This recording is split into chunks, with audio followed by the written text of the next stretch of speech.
To download Norland on a PC or laptop, start by downloading Steam, an app that allows you to buy, download, install, and play games. Begin by searching for Steam on Google.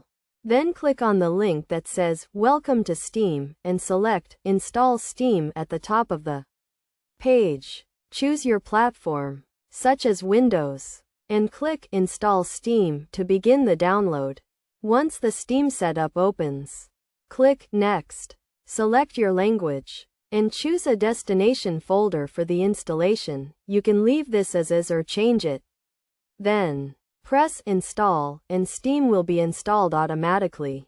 After installation, open the Steam app and either log in or create an account.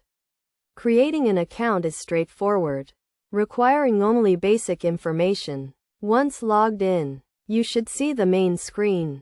If not, click on Store to access it. Next, go to the search box and type in Norland, the name of the game.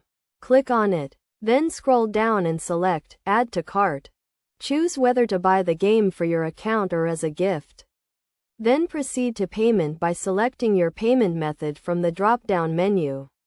Complete the checkout process. Pay for the game, and it will be added to your Steam library. To access the game, click on Library and check the games list on the left. Click the big blue Install button. Then choose whether to create a desktop or start menu shortcut, or neither. Select the drive where you want to install the game. If you only have one drive, you will only see that option. Press Install, and the game will automatically download and install. Once the installation is complete, Steam will notify you, and you can click the big green Play button to launch the game and start playing.